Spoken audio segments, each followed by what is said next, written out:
Williams story. It's stark. It's savage. It's sordid. It's soul-searing. It's a lie.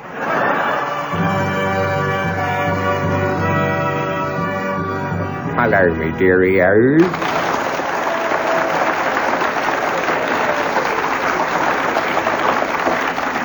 Well, tonight I shall have great pleasure, but first of all...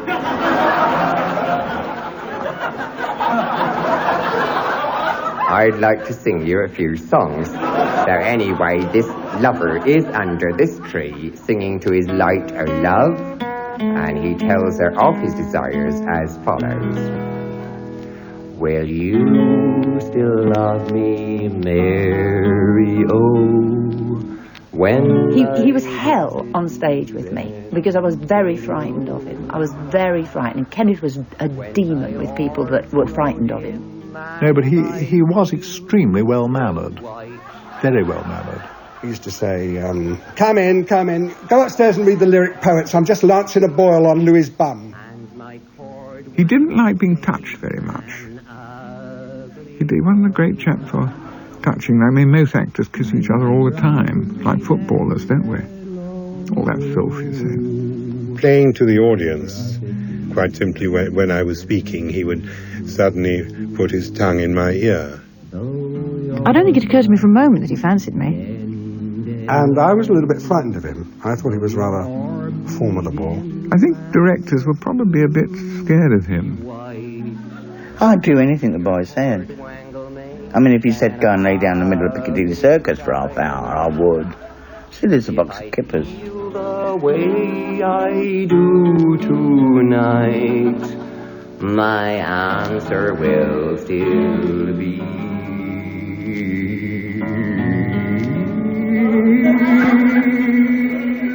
no. The characteristic sound of Kenneth Williams saying no. Even his friends were sometimes rejected by him, and it was perhaps the pain of the experience that made people so wary of the man. I was myself. I used to see him across a crowded room at BBC parties, but I never approached, much as I admired him. Most people did. Today, several generations of actors and friends remembered Kenneth Williams. The Dead Comics Society unveiled a plaque to the Carry-On star at his former home near Regent's Park. Not a pop star drawing the crowds in Camden today. Kenneth Charles Williams, born 1926 and died 1988, without ever having been quite at home in his skin, or so it seemed to the playwright Peter Nichols. He didn't have an expressive body. He tended to move with the face first. You know, the face was what came at you, and it was the face that he acted with. And, hold out his hand to you and incline his head to one side, and there would be this smiling, funny smiling face that wasn't quite a smiling face. The brain always seemed to be working in a different way from what the face was saying. He couldn't do two things at once. He couldn't answer the phone and talk to you. Something about coordination that he just couldn't do. Peter Rogers, producer of the Carry-On films, for whom Kenneth Williams' best work was always verbal, never physical. When he's a doctor going round the ward, he does a wonderful throwaway on one occasion, passing the bed, saying, I think he says something like, and syringe his ears out while you're at it. He just throws it away. I don't think anybody really gets it, but I mean, it's there. He used to do wonderful Harley Street doctors. He used to do Coward beautifully. Never heard him do Olivier, but he could do almost anybody. He used to imitate me. Not that I think there's much to imitate, but he'd do it. The actor Richard Pearson. Everything Williams did vocally was imposing, even if it sometimes seemed much too big for his tiny frame. And Ken would do that great, terrific laugh, like a horse, I used to say. You know, you'd hear him sometimes. You'd be in the theatre, you wouldn't know he was there, and suddenly you'd hear this, that terrific noise he could make. And you wonder, well, is it put on? You know, it probably was put on. In fact, so many things about him, so many of his responses seemed just a show, really, an exhibition. It has everything to do with it. You can't help her. We went to see Hugh Paddock, who was on stage in a review. And throughout the whole of the first half, Williams was laughing that laugh of his, that rasping machine, which, to all intents and purposes, seemed forced, but it wasn't, you know. I don't know what it was. Anyway, it unnerved the people on the stage completely. And in the interval, the management actually asked Mr. Williams either to restrain himself or leave the theatre. Beyond our Ken scriptwriter, Eric Merriman.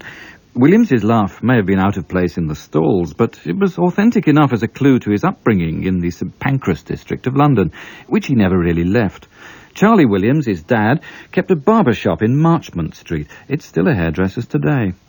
Nobody got on with Charlie Williams. He was a real old-fashioned Victorian bully. Kenneth's older sister, Pat, a witness to Kenneth's very early sense of what was appropriate for him. Dad would come home with his present, you see. Present for his son. Yeah, mate. And Ken would open this parcel, see. A pair of boxing gloves. And he'd hold them out in each hand of, what am I supposed to do with these? Put them on your bleeding fist and have a fight. Get in and fight your own battles. Don't rely on your sister. No, thank you. And he'd just drop them in my father's lap and walk out the room. And the old man would go mad. Oh, he'd go mad. And Ken used to just look at him with utter contempt. I knew he was going to be an actor. The young Kenneth's childhood refuge from the raucousness of Marchmont Street life was a realm of private fantasies he called Our Game, or OG. And Ken was every other voice. I was only ever me. And these stories he'd cook up. And they could be anything. Today we're going for a picnic. How are we? You can use the red MG today. And he would describe exactly where we were going, what we were going to have to eat, how long it was going to take to get there, who the other people at the picnic were, and home again. And he'd say, that was good, wasn't it? Yeah, I enjoyed that day out in the country, and I really felt as if I'd been in the country. Ridiculous. The years rolled by, and the plain, awkward boy grew up into a plain, awkward man. And a trainee in lithographic draftsmanship, a trade which he carried over into the Royal Engineers in 1944. But within a year or two, he'd wangled his way into combined services entertainments, whose members were young servicemen putting on shows for their fellow troops. Our Game, by now, had evolved into a curious set of impersonations, which were the stock in trade of Williams K.C., acting sergeant, unpaid. Peter Nichols was in the same cast on the Far Eastern circuit. Ken always opened the show, and he used to do things like Betty Davis, and then he'd do an imitation of Betty Davis with all the hands going and the cigarettes and things, and then straight after that, without any pause at all for the audience to do anything, boo, cheer, whatever they were going to do, he would go into Nellie Wallace. I was walking late at night. He'd go into Nellie Wallace. Then he'd say, Felix Elmer. Felix Elmer? You can imagine all the troops. Feel who? They didn't know who Felix Elmer was from Adam. And they'd heard this above all, and to thine own self be true, and it must follow as the night the day, thou canst not then be false to any man. Here, I do the funny voice. He was completely formed. I mean, I imagine he must have come out of the womb doing those voices. He just seemed so complete, you know. And I don't think he developed or changed that much. In fact, in a sense, that's one of the things I found a little bit depressing about him. I didn't feel that he moved or expanded or changed. He just mined deeper and deeper that one thing he could do so well, and that marvellous fluency and that terrific voice. Yes, I use a sort of reverent kind of voice occasionally, and in rehearsals people say, you actually, when you begin to talk in this very serious fashion, weighing the words very carefully, indeed the whole visage alters with the reproduction of the vocal effect. People thought of him as all these many different voices, many different characters. There was no one person that... I mean, Kenneth Williams, just as a person, without all the voices, could be quite gloomy. Like Derek Nimmo, Kenneth could deploy a smoothed-out version of his voice, which he used, for example, to read his autobiography for issue on cassette. The most memorable aspect of the Guildford season was that Peter Eade, a new young London agent, came to watch my work. "Your consonants are overdone, and your vowels are too clipped," he told me. "There's a great danger in such mannered speech. The audience stops listening to what's being said and starts thinking about how it's being said. You'll have to watch it."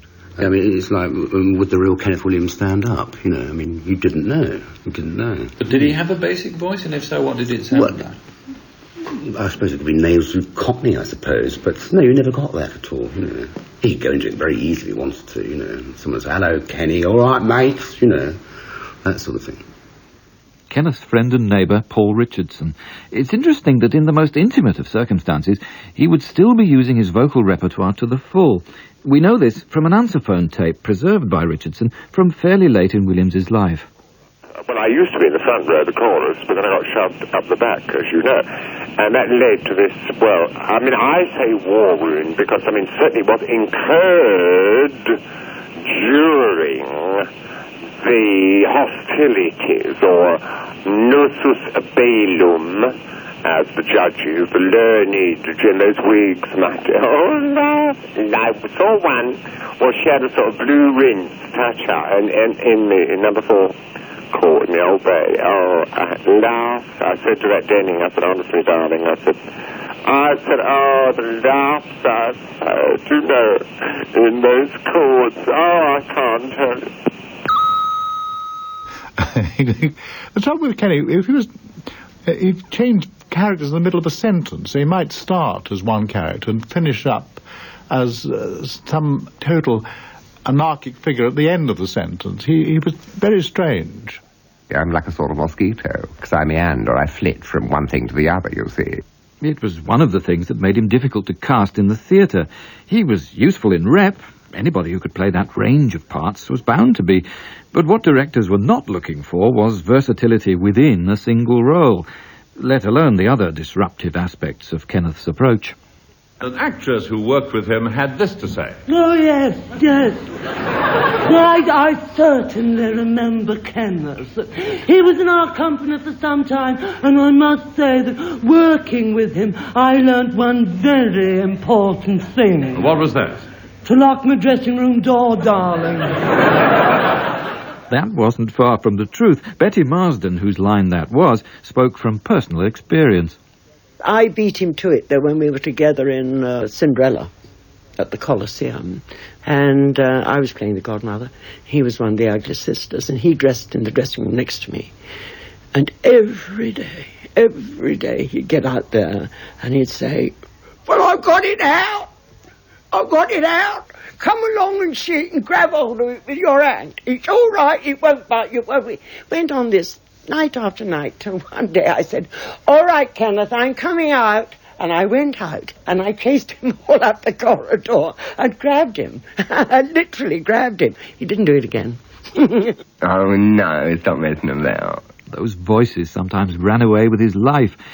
Yet it was one of his abrupt changes of voice which originally had brought Kenneth Williams into the comedy world.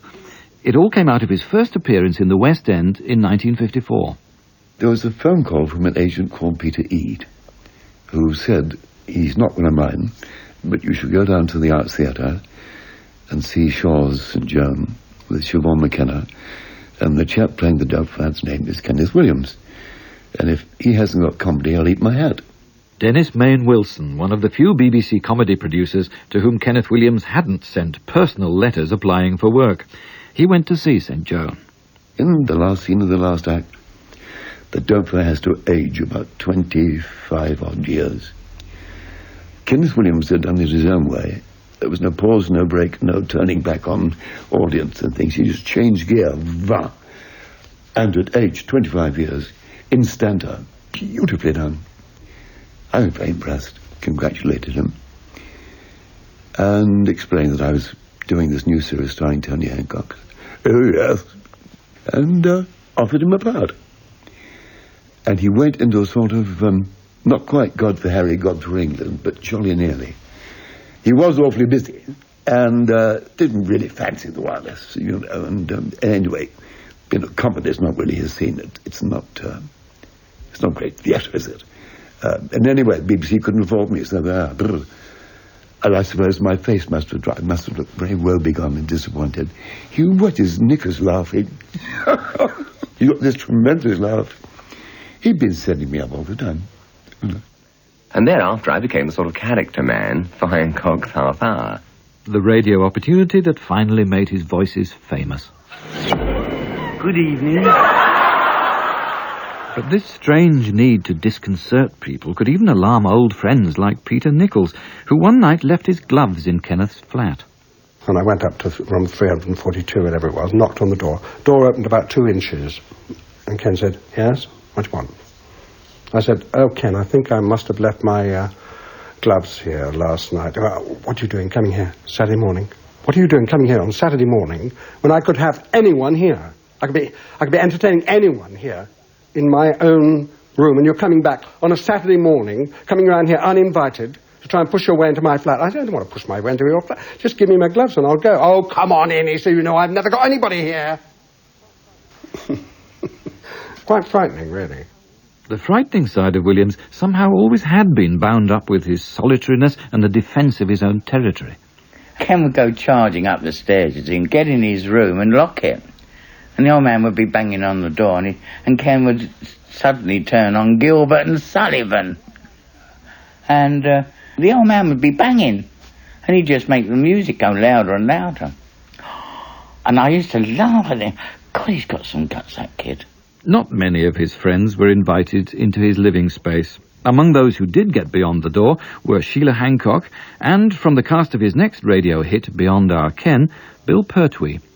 We used to go round to one another's place to have a get-together before we started a series. And when we went up to Kenneth Williams' flat above Baker Street Station, we'd arranged to get there at 11 and knocked on the door, and it was about 5 to 11. And Ken answered, "Morning, Ken." And William said, "Go away. It's only 5 to 11. You're too early. Go away. I'm listening to the radio." And wouldn't let us in till 11 o'clock. And then he only had cushions on the floor, you know, things like that to sit on. And he wouldn't let anybody use his toilet, you know, any stranger or anything like that. He had to go down to the Baker Street Station and use the gents. Yes. But I did. I was one of the few people that used his toilet. But I had to be awfully careful that it was very clean afterwards, you know. And his flat was extraordinarily Spartan. I remember he used to collect crystals, and he had this glass cabinet full of very austere crystals. Very beautiful, but very, I don't know, cold.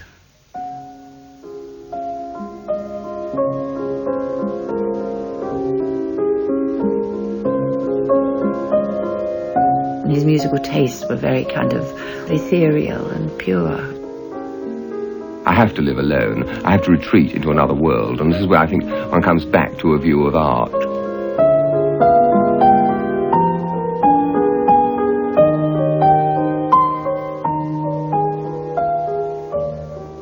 And there was never anything there, you know, the milk, bread, and he got a loaf of Hovis in, I remember, when I went with him. But then bread knife looked as if it had never been used. You know, it was stripped for action. A real bachelor flat. Many bachelors in such circumstances have sexual action in mind, but Kenneth Williams rarely did. He traded cheerfully in sexual innuendo, both professionally and in private, and was much franker than most of his friends could have wished when it came to bodily functions. But his physical relationships, beyond the occasional pick-up, were virtually non-existent. You look in that mirror in the morning and see all that beauty, and you realise, oh, it can't be shared. You know what I mean? All sharing, darling, involves this terrible loss of privacy. Now, this is a terrible thing to give up. I couldn't give it up. I must shut a door and know I'm entirely alone. I think, in a way, he would like to have had someone there, be married, or have a permanent boyfriend. You know, but would never really let himself go. I mean, I don't even know for certain he's homosexual. Richard Pearson was a friend whom Kenneth visited to enjoy the feeling of a happy home with children. Paradoxically, he sometimes confided more in colleagues with whom his relationship was purely professional, like Barry Took. He said to me on one occasion, he said, I went to the doctor, I said, I don't know what to do, I've got these health problems, he said, and I'm very upset emotionally, I know I'm unstable emotionally, he said, and the doctor said, why don't you get yourself a petty officer, a retired petty officer out of the Navy, somebody to live with you, look after you. Old chap, get my meaning? He said, I couldn't do that, I couldn't. He was too fastidious. I asked him, was he a homosexual? And he said, why, does it make any difference? So I said, no, but I just wondered. So he said, well, if because I prefer men's company to women, if that makes me a homosexual, yes, I am. If you're asking me, am I a practicing homosexual? No, I'm not. So I said, well, that's good enough for me. He didn't express enough of his sexuality. I wish to God he had, instead of feeling so ashamed and frightened about it, which I suspect he did. In fact, I know he did. I don't think he liked to involve himself sexually with people, but he fell in love quite a lot, both with men and women. He certainly proposed marriage to several women, though it was usually a question of sensing their solitariness and feeling that it might match his own. Just occasionally he did show a spark of physical response. After meeting Amanda Tennyson of BBC Bristol, Kenneth wrote in his diary that she was enchanting, the kind of girl I want to touch, and exquisite. He clearly liked me very much. He used to comment a lot on what I wore and how I looked, and I know it sounds impossible with the 90th degree of sophistication to say so. I think that's one of the reasons why I never really thought he was homosexual. I just thought he was somebody who perhaps wasn't very highly sexed about anything. I don't know. How can one tell why people fancy other people? I can't imagine. Perhaps it was because I looked like a boy. On his London strolls, sometimes with Paul Richardson, it was certainly male muscularity he appreciated most vocally. A guy on a building site said, what a trick. I thought, for goodness sake. He said, oh, lovely boy, and then walk away. And the guy would say, hello, Ken. He said, hello, He said, lovely, and would rush off, So all that went on, yes, yeah. Mm.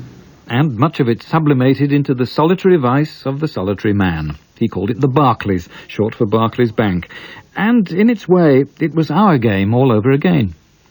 I think the fantasies were there, obviously, but, hey, go on, you get, this is walking down the street with him, and he'd go for this fantasy storytelling about how he met this sailor, I thought, oh, for God's sake, so it was lovely. It was lovely, it was divine, Which is all nonsense, all rubbish. I said, have you finished? Not quite, he said. And he'd carry on a little more, So wasn't that good? I said, no, it was a pile of rubbish, Thank you. For nothing.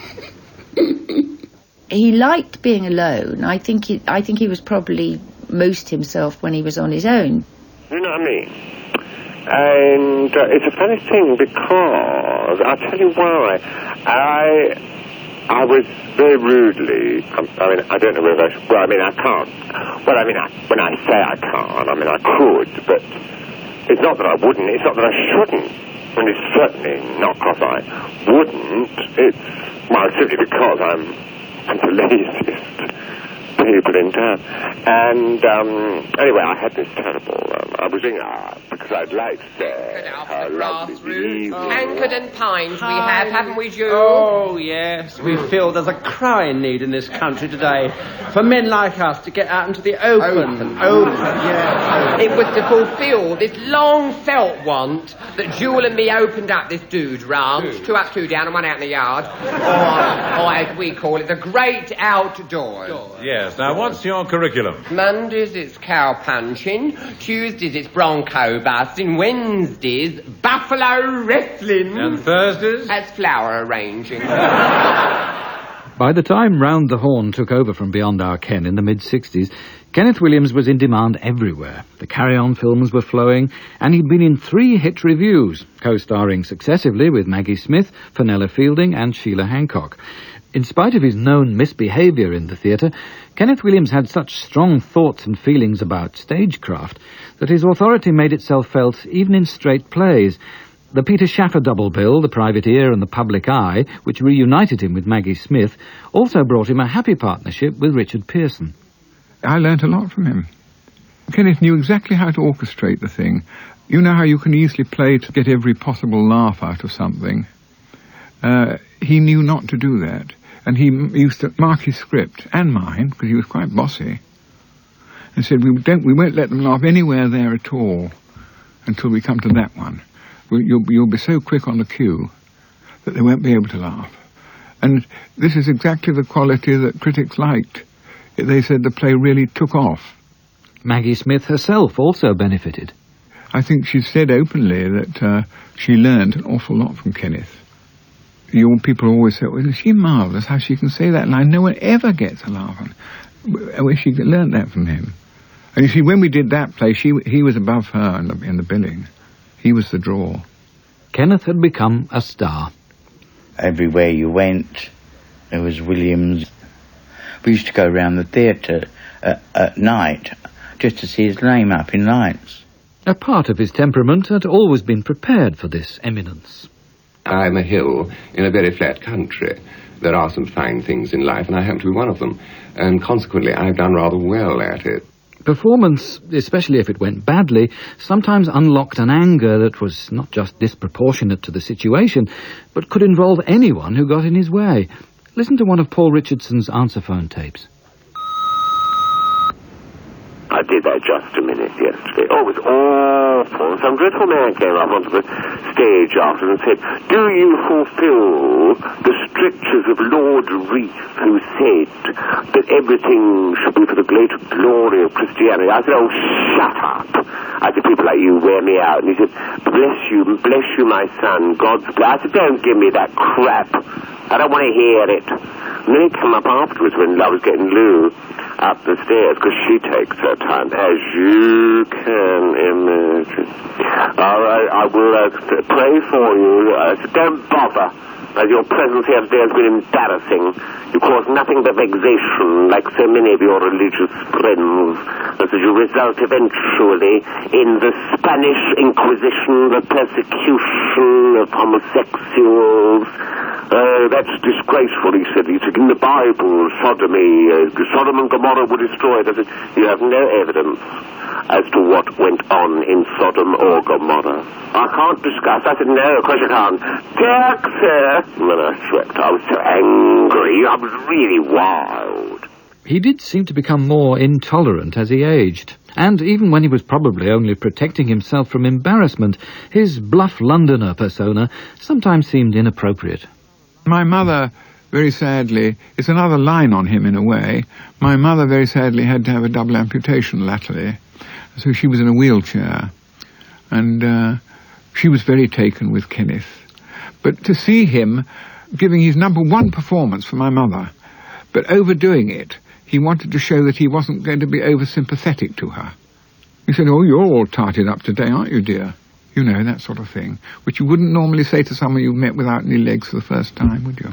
He was seldom happy with strangers, and one thing he never resolved was his need for both privacy and attention in public places. Fascinating. Yes, I am rather, aren't I? You know, we used to go down to the Cardoma in Piccadilly, and he used to say, coming for a poached, you know.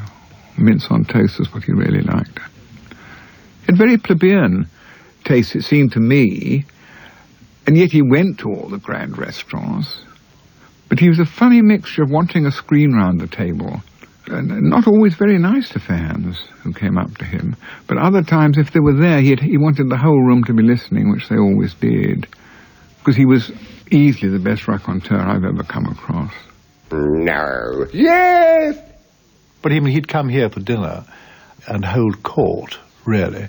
And one would have, say, people like, say, Peter Rawlinson, who was Attorney General, people with fine minds, and Kenny would outmaneuver people, really, in conversation. I mean, because he always had the weapon of putting in something rather shocking. There was an old Marchioness sitting here one day, and he said, I've just been on a plane, so I dropped gin all over me cock. Have you ever had gin on your cock? No, you haven't got a cock, have you? No. And then he suddenly turned on to a really quite, some grave political problem or something in the next sentence. One simply had to accept that Kenneth was going to expose his genital fixation at every opportunity. On the Carry-On set at Pinewood, the fates conspired to encourage him, as Peter Rogers saw. On one occasion, And I think he was going to carry on regardless. He was, for some unknown reason, he fell down the back of the flat of the set and grazed himself in an unmentionable part of his body. So we took him along to medical. And in medical at that time there was a sister who you could have cast in a Hammer film.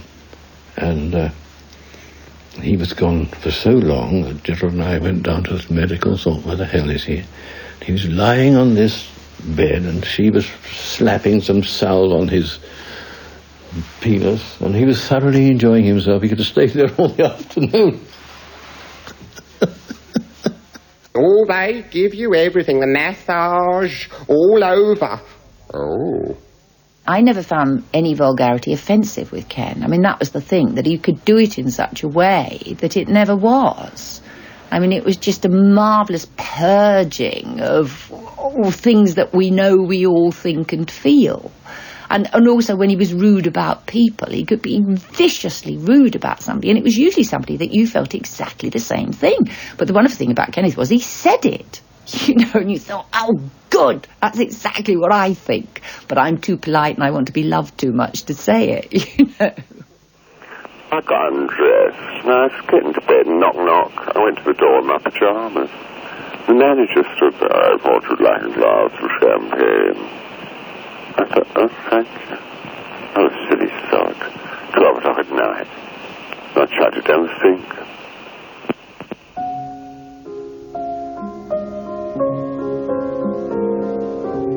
There is no means to annul one gesture, one word. These are tissue of time. These are all immortal. I have heard Egypt and her Antony with their first... And he would quote poetry constantly. He had a quote for every occasion. I used to give him a lift home on my Lambretta after the show every night in those days. Oh, God, we were so young in those days. I couldn't do it now. And he would be shouting poetry on the back of the Lambretta as we drove round Piccadilly Circus. Sheba still turns her head for the sound of great Solomon. Judith is dressing the bed for her king to die upon. Though Helen's lips are dust, the kisses of her lips still burn the towers and must still launch 1,000 ships. It was a pity that the refined and artistic side of Kenneth Williams remained, for most of his audience, a private aspect of his character. Perhaps to reveal more of it would have made him feel vulnerable, as indeed he did at a poetry reading he gave for BBC Radio. I was a bit frightened of the whole thing. When I walked onto the stage, there was a sort of, here he is, you know, one of those sort of reactions. And I said to them, yes, it's not a role you're accustomed to see me in, and I will understand perfectly if some of you look toward the ceiling and close your eyes. Because you know this feeling one has when one's being read to. If someone suddenly leans across to you and says, build me a willowed cabin at your gate and call upon my soul in the house, you say, yes, that's nice, and look away, feeling slightly embarrassed, you know? I don't know why this happens, but it does. He was very self-critical, oddly enough, which people, you know, and I remember him saying that he said, I'll never really be a good actor because I won't expose myself. I suppose that should be rephrased, but you know what I mean. He didn't want the audience to see Kenneth Williams. He liked to hide behind those characters. And he hid not only behind characters, but behind his knowledge, particularly of history and of poetry, but also of music and painting. The only fragmentary opportunities he got to parade this shell of expertise came in the rough and tumble of the Just a Minute programme. He said rhododendrons, and I corrected him and said rhododendra. And he then sulked for the whole of the programme, and hardly said another word, because I'd not exposed an Achilles heel exactly, but it was something which he felt badly about. I was very aware that he really wanted to be an intellectual, that he really, really wanted to do terribly well in these programmes, not just because he wanted to win, but because the learning that was involved in it was important to him, the breadth of culture was important to him. It really mattered to him to be able to recognise Jane Austen and Saint-Simon and Dickens, and I don't think he had a lot of insight into what he was reading. He didn't come up with intellectual responses to what he'd read in a way that surprised you or took your knowledge on further, like some people did. I think he didn't want to be a comic actor who'd read a lot of books. He wanted to be a serious person who'd read a great deal and thought about it and simply made his living as a comic actor. And I don't think he quite achieved that. I mean, he was very manic-depressive, really. He was mostly manic, but sometimes depressive. He used to suddenly plunge into these gloomy fits, you know, continually having a go at life. And he'd say, well, a load of crap, a load of sheesh. Never seen such a load of sheesh in my life, you know. He had enjoyed the Carry-On films for the family feeling among the troupe that made them, but eventually the series came to an end. He'd lost patience with the theatre, and it, quite possibly, with him. Television cabaret had occupied him for a few years. Children's television still did. But the succession of radio series after Kenneth Horne's death had gradually wound down. Chat shows, voiceovers, and personality appearances began to take the place of what had once been his craft. He was keeping to a modest daily routine, living across a landing from his widowed mother, Louis. He used to have his luncheon there with Louis, you know, and then he used to go back in the evening to watch the 6 o'clock news on television. I'd stay with Louis till about 9:30 when he'd go into his own flats, write up his diary and go to bed. And up very early in the morning the next day. I mean, he would cross Great Portland Street tube station and get a paper at sort of ridiculous, like 5:45 in the morning. I was very proud that he'd done the Telegraph crossword within, 20 minutes. I was walking along in Camden Town somewhere. I was looking rather old, I think, and I looked over the other side of the road and I thought, well, there's a funny old man over there with a cap on a Burberry Mac, looking just like me. And as we drew near, I saw it was Ken. Sometimes, when I've been alone too long, I think I hear you say my name again, softly as snowflakes on a window pane. And hope, a lunatic that should have died, careers about my heart in song, setting a blaze of candles there to guide your way to me. I wait. Ah, surely so your footsteps sounded on the attic stair. The very silence sings that you are there, secretly smiling that I should delay. Quickly, I turn my head in case you go. And there's the moonlight, dead as yesterday. He kept on thinking about death, But in the street, he said, oh, I just want to die, And I thought, oh, come on, I mean, I remember the fortnight before he died, I met him outside Broadcasting House, and he was very, very low. God, I wish I'd known how low he was, actually. But you never knew with Kenneth. I mean, sometimes it could be a bit of an act. And he went off into a wild kind of diatribe about how ill he was and how his mum was ill and how could he cope, and he got all these responsibilities. And he was obviously feeling extraordinarily oppressed, and he was sort of unhinged in a way, really. I mean, I remember making a mental note thinking, oh, I must give him a ring, and of course I didn't. And the next thing I did see is a poster saying he's dead. Will you still love me, Mary, oh, when my brusteds be bended low, when my orbs grow dim. One night in Tangier, returning rather drunk to the Rembrandt Hotel, Kenneth Williams had found himself shouting up at the facade, I am your actual quality. And of course, he was right. During the run of Dundercam, when it was at its height, Kenneth Horne was interviewed by the press and was asked to what did he attribute the success of the show. And he very kindly said to them, oh, well, it's the brilliant cast, you see. They could make a telephone directory sound funny. So I thought, right, and the next week I produced telephone directories. And I said, right, there we are, there's A to K for you, S to Z, L to R. It was a bit of a stunned silence, and then Williams picked up one of the books and went, the pneumatic drill and tongue and whatever, and made it hysterically funny.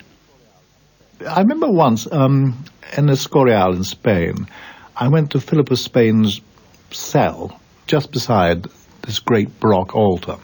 And Philip of Spain had a little window which he could open and see this extraordinary, opulent, Rococo Baroque world outside the great high altar. But he lived in a kind of white Spartan room. And I think that was Kenny's way. He'd like to look out on this extraordinary world that he'd created. I think one of the biggest tragedies of Kenneth's life, that he was an original, and I think he was a genius. I really do. I never use that word lightly. And we can't deal with it in this country. We cannot deal with the likes of Kenneth, who's an original. If he'd have been born in America, he'd have had massive shows built around him. He'd have had films made that would fit his specific, unique talent. But here, he had to be a character creature. He had to fall back on his old tricks. And he didn't have anybody to say, no, Kenneth, don't do that. I mean, you don't have to do that kind of vulgarity. You actually can do this other thing, which is unique and beautiful. I mean, he proved it in his early days. It was unique. It was wonderful. This little creature, this elf on the stage. We were so lucky to have him. I am your actual quality.